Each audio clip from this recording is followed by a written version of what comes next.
Good morning everyone. इसका नीचे ले लेंगे और ऐसे तो गिर जाएगा ये। तू मेरे साथ चलती ना। नहीं चल। बाय बाय गंगा मौसी। बाय बाय बेटा। बाय मौसी। बाय। मैं पसून जिन लोगों के लिए आई थी, मम्मी मेरी बहन है, वो सब अचानक से उनका प्लान बना और वो सब बॉम्बे चले गए हैं भाई और भाभी के पास। मेरे ससुराल से मेरे पीहर का सिस्टम बिल्कुल अलग है। यहाँ पर मेरे पापा के बहुत सारे दोस्त थे गांव के, जो कि रोज़ सुबह कम से कम 5, 7, 10 ऐसे आ ही जाते हैं और उनके लिए चाय बन रही है। अभी तक उनके लिए चाय बन रही है, घड़ी में 9 बज गई है और आज पूरा गर्म है और चाय बन रही है। और उनके लिए, पापा के लिए मैं बना रही हूँ साबूदाने की खिचड़ी। जब वो नहाने जाएंगे तब मैं बना दूँगी ताकि वो गरम गरम खा लेंगे। और साथ ही गोरिशा के लिए बन रहा है वाइट सॉस पास्ता। मैंने भी टेस्ट किया, बहुत स्वीट है। देखिए अच्छा टेस्ट किया। ओके गाइस, तो बने रहिए, मैं चाय बना देती हूँ। तो देखिए मेरी दादी छाछ फेर रही है यहाँ पे, मैं बताती हूँ आपको। ये देखिए छाछ और मक्खन बन रहा है और मैं यहाँ दादी के साथ बैठी हूँ और मैं बताती हूँ मेरे एक पीयर के घर का पीछे का व्यू। ये देखिए पूरा प्रॉपर जंगल है, जंगल, ओनली जंगल। और यहाँ पर रात रात को पैंथर भी आते हैं इस तरीके। और यहाँ पर बारिश के दिनों में ये जो है ना, ये नदी बहती है, ये पूरा ये मेरे घर का ही हिस्सा है। ये हमारे सबकी गाय वगैरह बनती है। ये देखिए ये मेरी मम्मी की गाय है, ये दिख रही है आपको। ये इस तरीके से अभी मेरा टाइम निकल रहा है। मैं, मेरी दादी, मेरी बेटी और पापा, हम चारों ही है। ठीक है, मज़ा आ रहा है। ये रही गौरी।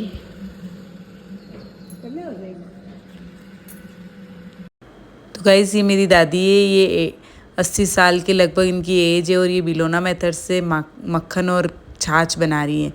इनको काम करने का बहुत शौक है। हम लोग इन्हें मना भी करते फिर भी ये नहीं मानते। इस एज में भी ये काम करते, फिर ज़्यादा कोई कुछ कहता नहीं, इसी बहाने ये घूमते फिरते रहते, तो इन सबको अच्छा लगता है। ये देखिए बिलोना मेथड से मक्खन निकाल रहे हैं और ये बहुत टेस्टी मक्खन लगता है। गोरिशा खाती है, मुझे तो इतना नहीं पसंद है। मैंने तो गर्म करके घी बना दिया था, उसको बचा था जिसको, और उसके बाद छाछ निकाली थी, वो हमने रोटी के साथ ज़रूर खाई थी। तो मेरी दादी और मेरी मम्मी यहाँ है ही नहीं है, इसलिए दादी ने मक्खन निकाला था, वरना मम्मी निकाल देती है। और दादी को काम करने का वैसे भी बहुत शौक है। ये देखिए मक्खन कितना अच्छा निकला है। ही गाइस, अभी बहुत तेज़ बारिश आई थी और मैं ससुराल में उस दिन बारिश आई थी जिस दिन, तो वो ससुराल था, तो इतना अच्छे से एंजॉय नहीं कर पाई थी। लेकिन अभी मैंने और गोरिशा ने बहुत मज़ा किया और बहुत नहाए हम दोनों, है ना गोरू? यस, बहुत नहाए। अभी मम्मा फिर से नहा के लाई। फिर से तो वो वापस बारिश के पानी से नहाए थे, तो वापस साफ़ पानी से मैं नहा के आई थी। पर हम अभी बहुत मस्ती की थी हमने और बहुत नहाए और बहुत मज़ा आया।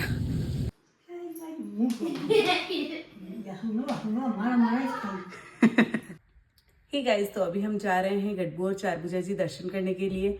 मैं जा रही हूँ मेरी आंटी, मेरी सिस्टर लविशा और तनिषा के साथ। तो मैं रेडी हो गई हूँ, गोरिशा को भी मैंने रेडी कर दिया है। वो लोग मुझे धोखा दे के बॉम्बे चले गए, तो क्या हो गया, मैं भी यहाँ से, ये लोग मुझे लेके जा रहे हैं जहाँ पे भी, तो मैं इनके साथ जा रही हूँ। ये लोग चारभुजा जी दर्शन करने के लिए जा रहे हैं, तो मैं भी जा रही हूँ। तो मैं रेडी हो गई हूँ, देख लीजिए मैं इस तरीके से रेडी हुई हूँ। ये वाला सूट वेयर किया है मैंने आज, और अब मैं निकलती हूँ। आप लोगों को भी दर्शन ज़रूर कराऊंगी वहाँ के, और बने रहिए ब्लॉग के साथ। मेरे इस वाले भाई की शादी फिक्स हो गई है और इस वाले भाई की भी शादी फिक्स हो गई है। इन दोनों की शादी है नवंबर में। मैं जिम जाना चालू करूँगा, मैं और लक्ष्मण जीजू, और हम दोनों रूम पे जिम जाएंगे शाम को। मैं भी, गंगा जी नहीं आ सकते उधर, मैं आऊँगी। गंगा जी को वेट कम करने के लिए मना करे डॉक्टर। नहीं कह रहे, डॉक्टर कह रहे कम करो, और इसका वेट बढ़ाने के लिए कुछ व्यवस्था करते हैं, इसका वेट घटाने के लिए कुछ व्यवस्था करते हैं। दोनों की शादी फिक्स हो गई है। Hello guys. तो हम घर से निकल गए हैं चारभुजा जी जाने के लिए, और जिसकी शादी है वो तो हमें आधे रास्ते में ड्रॉप कर रहा है, फिर आंटी चलाएगी गाड़ी। और मेरी दादी और आगे बैठेंगे। हाँ, इसके दादी ससुर जी जो कि आज शादी की डेट फिक्स करने आए थे, वो इधर बैठेंगे, उनको भी छोड़ने जा रहे हैं क्योंकि इसका ससुराल है 4 बजे, और हम दर्शन भी करेंगे और आपको भी कराएंगे, तो बने रहिए व्लॉग के साथ। अरे वाह।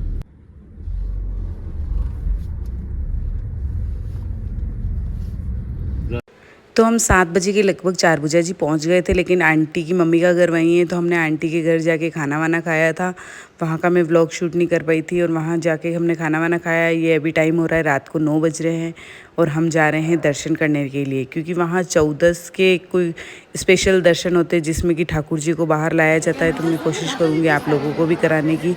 अगर आपको होते हैं तो मुझे कमेंट में बताना कि आपको दर्शन हुए हैं। देखिए बहुत ज़्यादा पब्लिक थी वहाँ, बहुत लोग आए हुए थे दर्शन करने के लिए।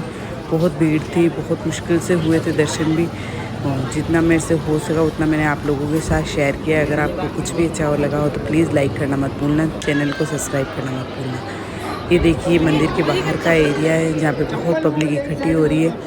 और सबसे पहले हमने यहाँ चप्पल वगैरह खोले, फिर अंदर गए थे। तो देखिए बाहर भी बहुत भीड़ थी और अंदर भी बहुत भीड़ थी। इस तरीके से हम अंदर गए थे, और फिर पहले मंदिर में जाके दर्शन किए। फिर सबको अपनी अपनी जगह लेके खड़ा होना होता है, क्योंकि ठाकुर जी जब बाहर आते हैं तो बाहर की जो दर्शन फिर हो सकते हैं जिसको, उस हिसाब से हमें जगह लेके खड़ा होना था। तो फिर हम खड़े हो गए थे, फिर हमने वेट किया। हम बहुत अच्छे दर्शन हो गए थे, और मैंने कोशिश की आप लोगों को भी कराने की। तो देखिए अगर आपको हुए हो तो मुझे ज़रूर बताना। और ये जो दर्शन है ये मंदिर के अंदर की, ये देखिए ठाकुर जी के दर्शन हो रहे हैं अच्छे से, आप लोग भी कर लीजिए। क्योंकि भीड़ बहुत ज़्यादा थी इसलिए मैं प्रॉपर वीडियो नहीं शूट कर पाई थी। फिर हम इस तरीके से बाहर आके खड़े हो गए थे, और फिर भगवान के बाहर आने का वेट किया था। और फिर भगवान जब बाहर आए थे तब सबने दर्शन की। बहुत पब्लिक थी, आप लोग देख सकते हैं, इस तरीके से दर्शन किए।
और इसी तरीके से हमारे दर्शन बहुत अच्छे हो गए थे। फिर मैंने ठाकुर जी के मंदिर की परिक्रमा लगाई, और उसके बाद हम घर के लिए निकल गए थे, जब तक कि रात के 10 बज गए थे। और आप लोगों को मेरा व्लॉग कैसे लग रहे हैं ज़रूर बताइए, कमेंट कीजिए, लाइक कीजिए, सब्सक्राइब कीजिए गाइज़ प्लीज़। आपके एक सब्सक्राइब से मुझे बहुत मोटिवेशन मिलेगा, आपके एक लाइक से मुझे बहुत मोटिवेशन मिलेगा। और आपको अगर व्लॉग में कुछ भी अच्छा लग रहा हो तो प्लीज़ कमेंट करके मुझे ज़रूर बताइएगा। Thank you for watching, keep supporting guys.